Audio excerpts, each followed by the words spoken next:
It's tariff season 2025. They're not hitting China. They're hitting you. Dock workers are laid off. Small businesses will be crushing. Mark my words. Big box stores will see record profits once again. This isn't politics. This is your job, your money, your future.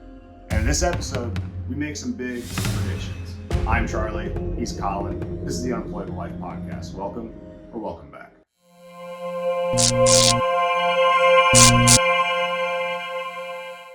When I was in California, a nerd, I LARPed a lot, so I got to hang out with a bunch of different groups all over California, and some of them were in San Francisco Bay Area, some of them were dock workers. Those guys have been casually mentioning, and I've started to see Reddit threads appear on it too, of like, hey, kind of a red alert warning due to the tariff situation. Last year at this time, we were telling ships to slow down, go ahead and arrive late, it's fine. There's so little work on arriving containers that they're having layoffs, and they're legitimately worried about, like, are they going to have jobs? And we're talking docksmen. Like, you're talking about out in California?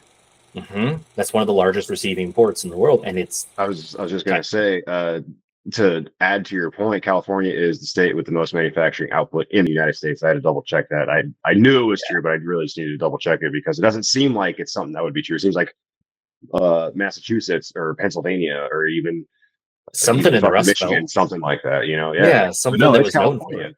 But they also have the most people, right? So it makes sense. You have we got a lot the of most people. absolute number of people, like 1.3 million of the roughly 12 million manufacturing workers live in California, for perspective. So a 12th of them, actually more than that. And this is a thing to, like, I always like walking the midline on these topics, where some people could say, oh, like, well, Alan's socialist, so he's of course going to like California. It's like the closest thing to that for. No, when we're talking about this stuff, we're just talking about, like, the straight up facts on it. The opinions don't really matter here or there. But one thing that is true about California is I think it's the third largest economy on the planet. It's a huge one. It's at least top 10. I might have transposed top 3, but it's a massive economy. It has the economy of a nation, and it's because there's a lot of people there, but it's also because it has basically 3 capital cities. There's 4. Fourth largest, $4.1 trillion in nominal GDP in California. Surpasses Japan's economy, which is the 5th largest. Yeah. So it's China, Germany, California, and the United States. Yeah. So, like, California knows what it's talking about when it starts to wave warning flags about, like, hey, imports are slowing down. This is a concern. Dock workers are kind of like the pancake house in the South, like waffle houses. Waffle house. Yeah. So dock workers, longshoremen, are that. Now you Coke. Yeah, you do, because you kept talking. Get you an airloom. Which I guess is like the point of this thing. You can't really, I can just sit here and scream at you, and then you just have to sit there and take it until I say your name 3 times. I think that's how it works. It's like a cootie shot or something, right? I don't remember. It's been so long. I'm old, man. Old in them bones. We're millennials. We got fucked by life. I'm older than it seems. My back, my neck, and my back. For carrying this whole fucking economy. Oh God. But yeah, no, this California's massive. It's worried about it. It wanted to try and negotiate to essentially say, hey, ignore the rest of the US, just continue trading with us like you normally would, world. And you can definitely take a position of, like, that's a negative thing, but with all the tariffs and how this is going down, technically they'd be doing a net good for whoever they trade with as well, because they could keep their costs down. So that would be not just helpful for Californians, it'd be for anywhere that Californians ship out to could be benefited from it. And that's one of the things we have to start looking at, I feel like, is this, like, we're working on this together, and that applies to the world scale. Yeah. I mean, yeah, I guess if you live outside of the United States, you live on the world. But if you live in the United States, you live in the universe. And that, I don't know if you know this about the universe, but it is bigger than the world. And so we can't really be bothered what's happening in the world. It's all about what's happening here in the universe. Yeah, them. We're the best. Oh God. Yeah, are we gonna do our traditional show opener, or I do not have an intro prepared, mostly because it has become a bit of a pain to edit it out because it's just for the stream, and the stream, for being Valid. completely honest, is just a live recording. Valid. Tell your And friends about us. We'd like to show up more. yeah, I'm one of the people in the audience right now. Hey, same. So yeah, Oh, see, it's us. It literally is just us screaming at each other, screaming at each other. we're screaming in the void. This is what all people do when they're terrified We're about the state of the world. streaming in the void. You know what? It's very fitting. But no, I don't have an intro No, prepared that's fair. because of all of those reasons. So I say, why don't we start this off by defining what a tariff is? It's very simple. Oh, hell yeah. If you're an American company and you want to bring a good in from another country, you must pay the federal government a stipend. You must pay them money. You must pay them a percentage. And at this point, who fucking knows what that percentage is? Tariffs, I don't know. yeah. I heard at one point there was like a 240% tariff on China, and China just I think goes, "You're it's only 15% of our entire consumer market, yeah. and we don't care." And then the tariff was removed or something, or it was 140, I think, but there was rumors of a 240. It was insane. The Yeah. point is, if you have $1 of good coming in, you must pay $2.40 to receive that good from China. Yep. And the people who pay that are not those countries. So this is the biggest thing that drives me nuts. And this is like the data fact of it. So like, shoot, definition. Tariffs are taxes on imported goods. I know taxes are a bad word. Taxes, dues, fees, et cetera, whatever you want to call it. When a product comes into the U.S. from another country, that government may charge a fee. This is the tariff. It makes imported items more expensive. This would totally work to the logic of some folks out there who are saying tariffs are a good thing. We're going to win because of these reasons. And the short-term reason I often hear from people is, well, those countries paid the tariff. No, no. We charge the tariff at the door. We say it's a $10 cover charge to sell inside of our bar. And then instead of just paying that, they turn around and go, oh, wouldn't you look at that? Our items are all $10 more expensive now. And that is how it gets The passed down to us as the consumers. The the businesses do big the same box thing. stores up by you, have you noticed, in the gas stations too? Have you noticed a lot of them are doing big sales right now? Yes, Target's at like 50, 60% off nearby. A They're lot of that, a clearing. lot of buy one get one free. Would you care to venture a guess on why you think they might be doing that? It's got to be something about like rotating the inventory or something. So, and I don't have any. This is for entertainment purposes only. It's Yeah, no suspicion, so don't come after me, Target. It's literally in your name. Uh, yeah. but it just appears to me, having a small look behind the curtain these days, and a tidbit of clarity, that they're clearing out the warehouse of pre-tariff price goods to buy more pre-tariff price goods, overstock that warehouse with pre-tariff price goods, charge us Yeah. post-tariff prices on those pre-tariff priced goods, Yeah. boost their profit margins. In 6 months, we will see more record profits from Walmart, from Target, and I don't even know, Whole Foods probably. Like, Yep. all, But just mark my words. In 6 months, we're going to see more profits from them than they should have received yeah. Oh, and we'll be struggling because to of the afford tariffs. things. Like that's the worst part about this. We've already talked about in other episodes too that like when we were younger, we both had that goal of like, man, $20 an hour is it. I made it. Yeah. That's not making it anymore.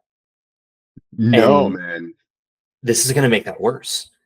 Things are already super expensive as is. Like we're getting to the French Revolution levels. Actually, we're beyond the French Revolution levels of wealth inequality, and we're starting to feel the sting, and it pinches more. This is a bad spot to be. We cannot afford to have all of our common goods get more expensive. So I think this is an excellent segue to get into how I believe we may have gotten here. Oh, hell yeah. Wait, real quick Because, though. yeah. Real quick, what I'd love to do is just, can you run me through, I think about the marketing side of it. I think about the, like, I'm selling goods on shelves. Mhm. I have products. I know they're going to get more expensive because I drop shipped them. But the side I'm blind to, and many others may be blind to, would be like your industries, where it's the like production of things that are used for construction, et cetera, et cetera. Like, how do the tariffs Yeah. affect your side too? So in 2018, when the first trade war began, the first trade war, Oh no, this the is trade steel war industry too. was hit hard, and I was working in a rebar shop, small rebar shop at that time, and we we were not able to get good American steel anymore. We were getting it from Nucor, and it was a regional Nucor, and then we had to start getting it from other smaller plants, which was not a problem. They still had good quality steel.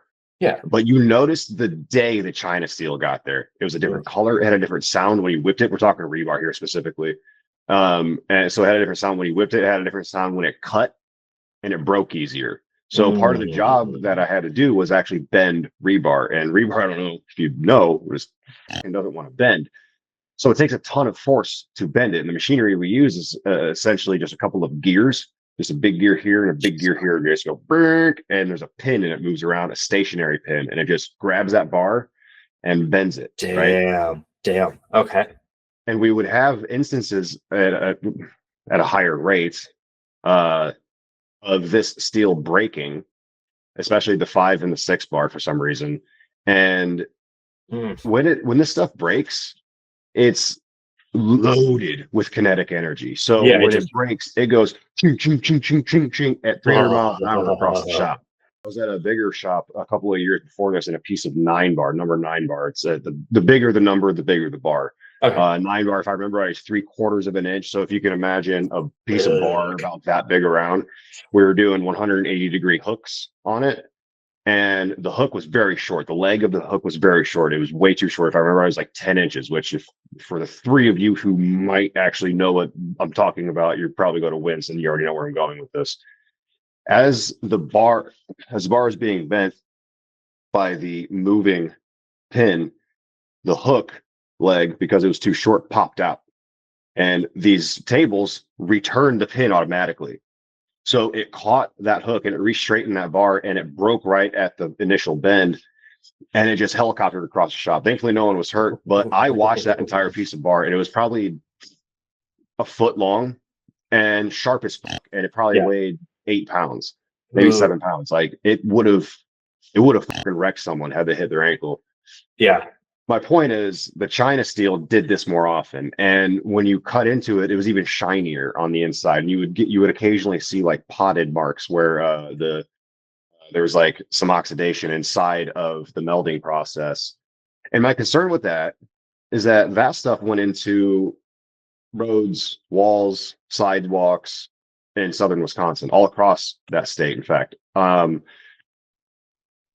don't know that it'll cause any damage or anything, because the purpose of rebar is just to give concrete flexibility and strength in that. So mobility, I guess, if you want to be pedantic.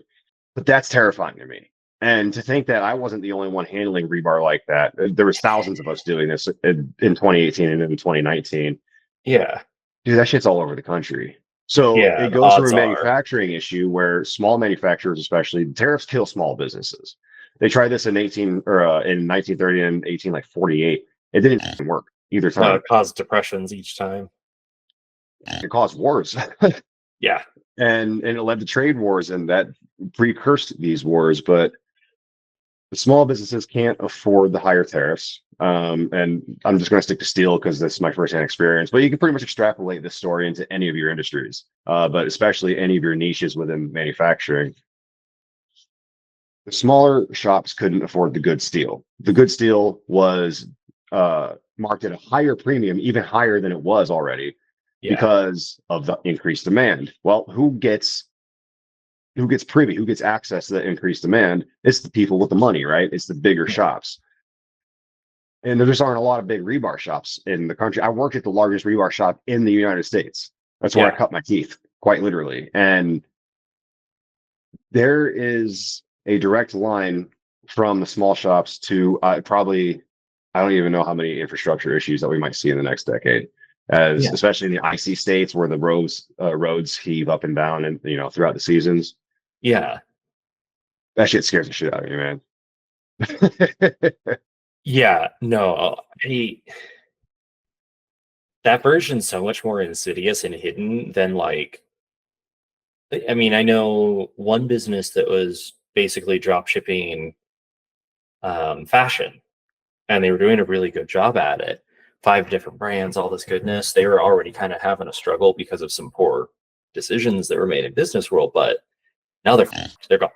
Like, because their costs are going up insane amounts. And you can't, for them, it's a matter of you can't really increase the cost that much and expect people to still pay it while it's everything else is going up in cost. That kills their business. It's done. But yours, not only does that like have a trail of proverbial and literal destruction, that could end up compromising the integrity of buildings in the future. And that's stuff that Yeah, like comes back on us in ways we can't anticipate.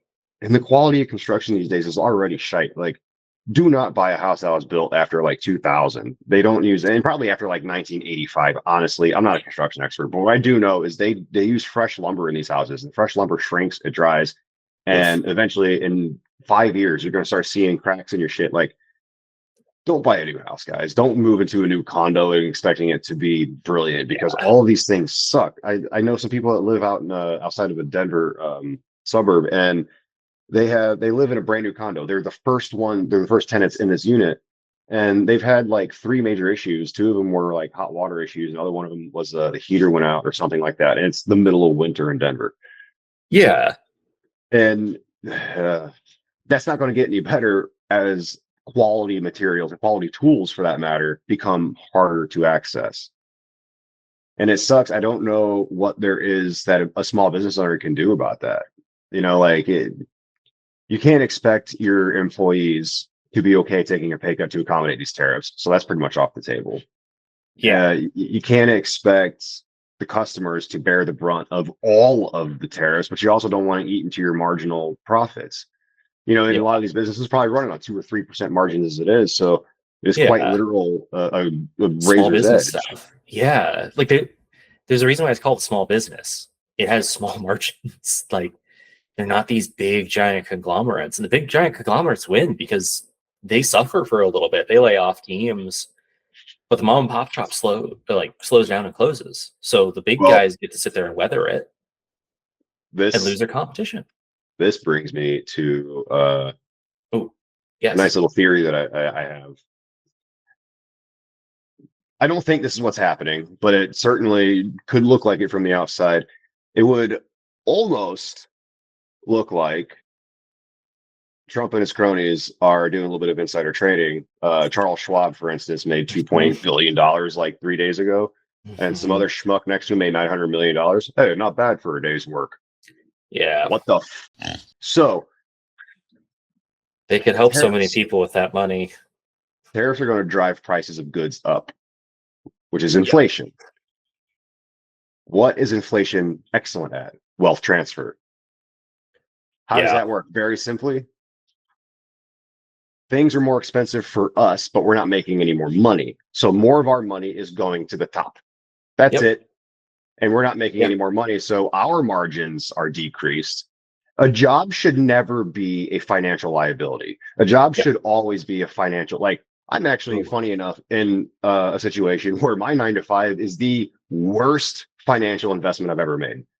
Hands down, right now, right this very moment. Crazy to think that I am going to lose so much more money working here than I would have if I worked elsewhere. Yeah. Yeah. And that is only going to become a more common story.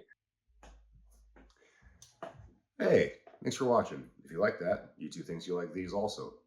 Go ahead and tell us you love it in the comments and subscribe. We'll see you in the next one.